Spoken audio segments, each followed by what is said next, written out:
Title: The Prison Where Even Guards Are Afraid. America's San Quentin Uncovered. Help this channel grow. Like the video, leave a comment, and subscribe for more stories. This helps us a lot. Thank you. The story begins. The Fortress of Fear, inside San Quentin's walls. If walls could speak, the ones at San Quentin State Prison would whisper nightmares. Standing on the edge of California's San Francisco Bay, San Quentin isn't just another correctional facility. It's a fortress that has witnessed over a century and a half of darkness, violence, and fleeting redemption. Built in 1854, it is the oldest prison in California, and for decades, it carried a chilling reputation, the place where hope dies and fear takes its place. From the outside, San Quentin looks deceptively calm. Its cream-colored towers rise against a backdrop of ocean mist and golden hills. But step beyond the iron gates and the air changes. The clang of steel doors echoes through cold corridors, and every step you take is shadowed by unseen eyes. Guards say you can feel the history pressing against you, the ghosts of executions, riots, and long-forgotten screams etched into every concrete wall. This is a place that has housed some of America's most notorious criminals, names that still send shivers down the spine of true crime historians. Serial killers, gang leaders, and men whose crimes defy comprehension have all called these cells home. At one point, San Quentin held nearly 700 inmates on death row, making it the largest condemned unit in the Western Hemisphere. For years, this prison was synonymous with death itself. Between 1893 and 1942, more than 200 people were executed by hanging here. In 1938, the method changed. A newly built gas chamber was introduced, and its first test subject wasn't even human. Guards tested it on a pig, and the animal took 34 agonizing minutes to die.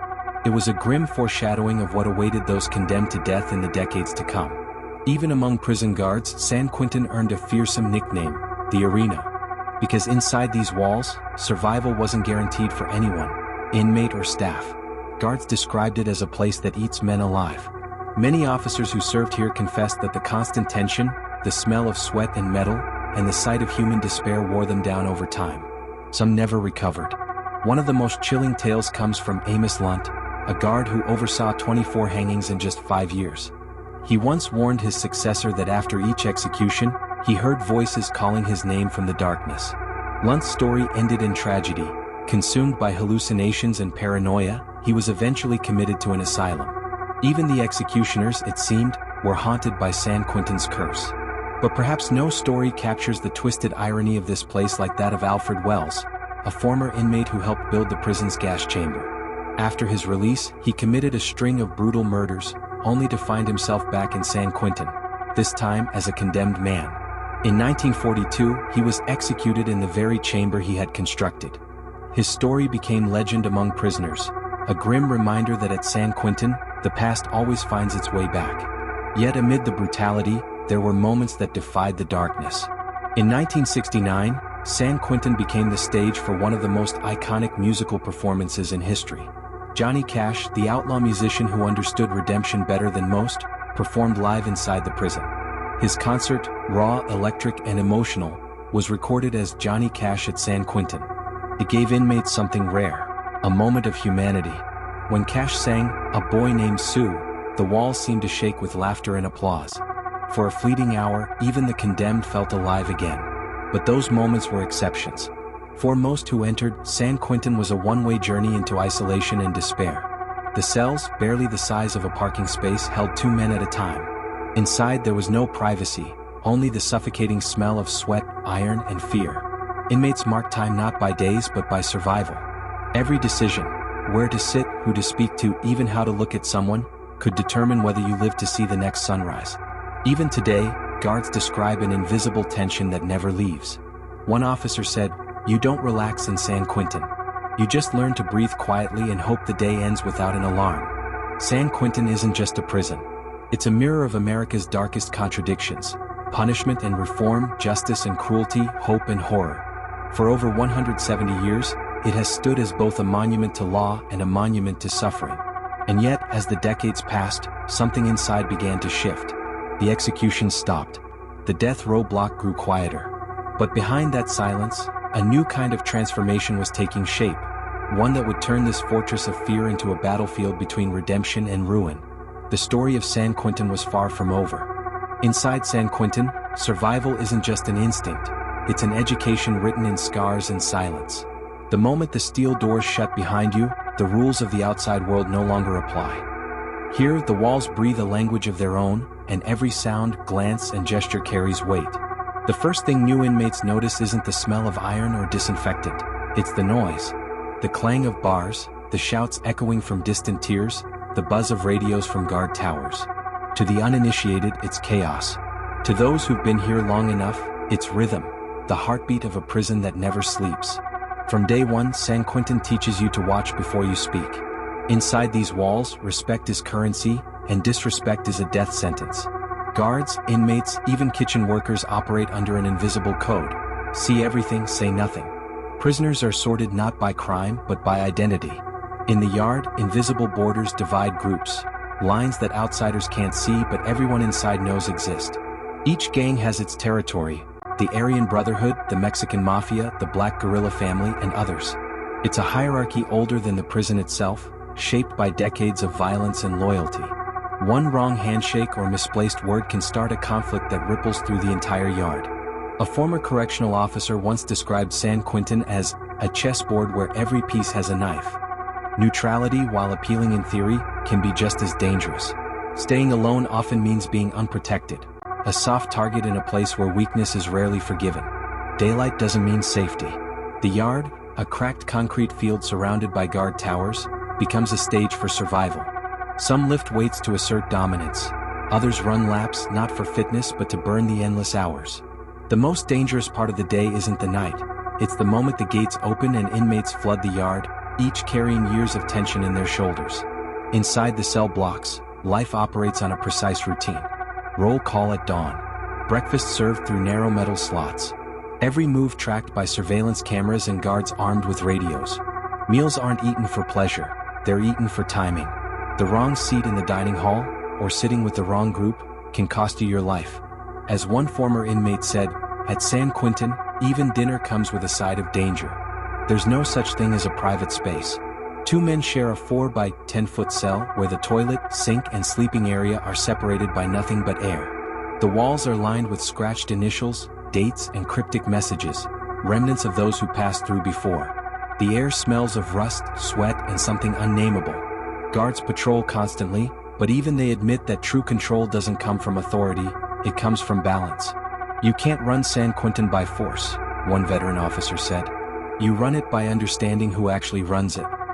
Inmates create their own order. There's a code of conduct that everyone learns fast. Never stare too long, never take without asking, and never betray a confidence. The unspoken rule is simple. Mind your own business and keep your respect intact. Still, amid the tension, humanity finds a way to exist. Education programs offer courses in literacy, coding, and even philosophy. The Prison University Project has helped thousands of inmates earn college credits, offering a rare glimpse of freedom through learning.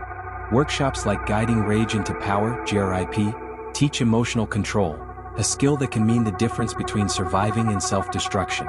But San Quentin's brand of rehabilitation comes with irony. Some inmates find peace in meditation, poetry, or painting, all while surrounded by chaos. Others write letters that never leave the prison, words meant to remind someone, somewhere, that they still exist. For them, survival isn't just physical, it's spiritual. As night falls, a strange quiet settles over the prison. The lights dim, the clatter fades, and the only sound is the distant hum of the bay. Lockdown begins, and each cell becomes a world of its own. The isolation is suffocating. The silence is deceptive. In that silence, some men pray, others plot, and a few simply stare at the ceiling, counting the cracks, waiting for morning. Every guard who walks these halls knows the danger. They know that any shift could turn deadly in seconds.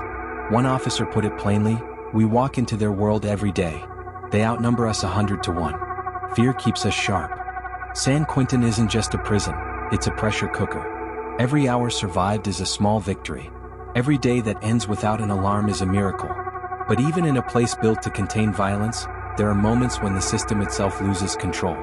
In the decades that followed, riots, pandemics, and reforms would transform San Quentin once again, testing how far fear can stretch before it breaks. For more than a century, San Quentin was known only for its brutality. Its very name conjured images of iron bars, cold corridors, and the gas chamber's hiss.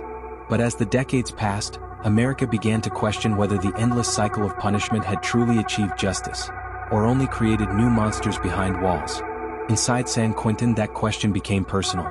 The first signs of change didn't come from lawmakers or wardens. They came from within, from inmates who had nothing left to lose but their humanity. In the early 2000s, a quiet transformation began to unfold behind those same walls once drenched in fear. Guards noticed that some of the most hardened men had begun attending classes, writing poetry and speaking about remorse. It was shocking, even unsettling. "It's like seeing ghosts learning to pray," one officer remarked. San Quentin's shift began with education. Programs like the Prison University Project, later renamed Mount Tamalpais College, offered inmates the chance to earn college credits while serving time. The concept was radical for its setting, that knowledge, not confinement, might be the true path to rehabilitation. For men who had spent years in survival mode, opening a textbook felt like opening a door they never knew existed. One inmate described his first class in literature as, "the first time I felt human in 20 years." Through essays, discussions, and late-night reading under dim prison lights, many discovered something that punishment alone had never given them: reflection. But education was only one side of the reform. The other was emotional transformation.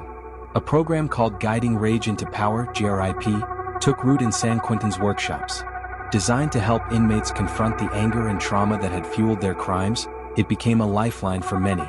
The sessions were intense, small circles of men confessing not just what they had done but why. For some, it was the first time they'd spoken about the abuse, poverty, and pain that shaped them. A facilitator once described the atmosphere: "You could hear chains breaking, not the ones on their wrists but the ones in their minds." Over 1,000 inmates have since completed GRIP, and violence rates inside the prison began to drop.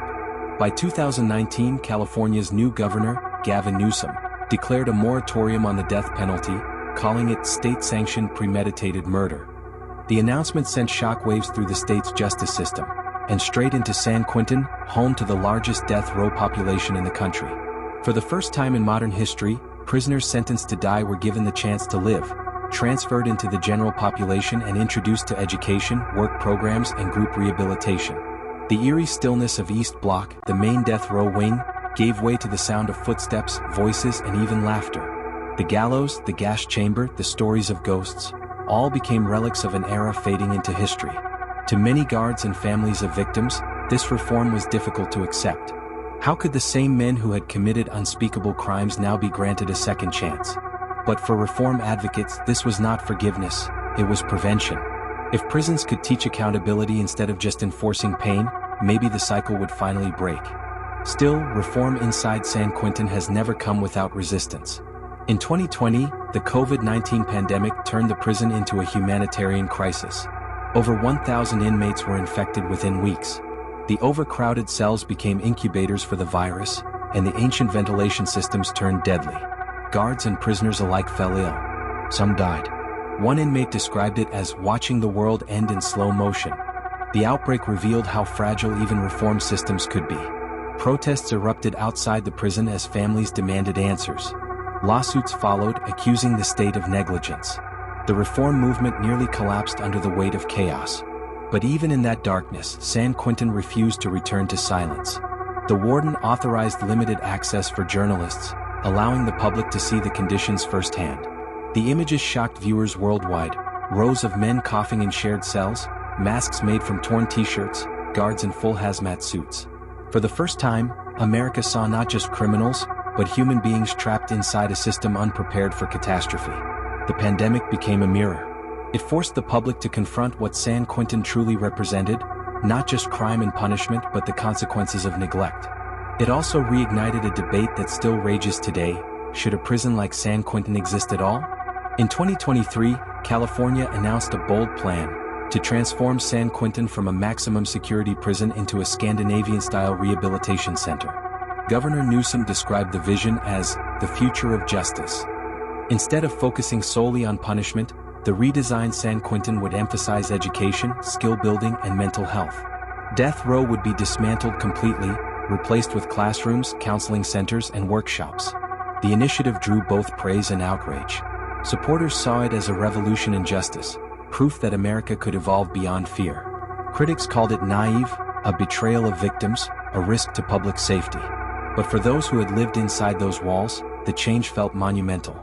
One former inmate, now a college graduate, said, "San Quentin destroyed me, but it also rebuilt me. I'm proof that people can change, if you let them." Still, the ghosts of the past remain. Beneath the layers of fresh paint and new policy, San Quentin's history lingers. The gas chamber, though unused for years, still stands, cold, metallic, and silent. Visitors describe an uneasy feeling walking past it, as if the room remembers every breath it ever took. For every story of redemption, there's another of relapse. Some released inmates struggle to adjust, finding the outside world as unforgiving as the one they left behind. Critics argue that rehabilitation means little without systemic reform beyond prison walls, jobs, education, and mental health support. San Quentin stands today at a crossroads between what it was and what it could become. On one side, a legacy of death row, riots, and despair. On the other, a vision of hope: classrooms instead of cells, mentors instead of wardens, second chances instead of last ones. Even now, many guards admit the transformation feels surreal. "I used to walk these halls ready for a fight," said one officer. "Now I walk past inmates carrying books. It's strange, but maybe it's progress." The sound of keys still echoes through the corridors, but it's no longer just the sound of confinement.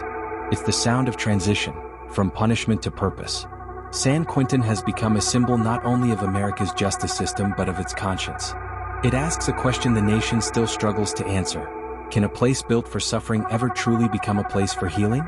For those who have lived, worked, and died within its walls, the answer is written in echoes, whispers of fear, resilience, and the fragile hope that change, no matter how slow, is still possible.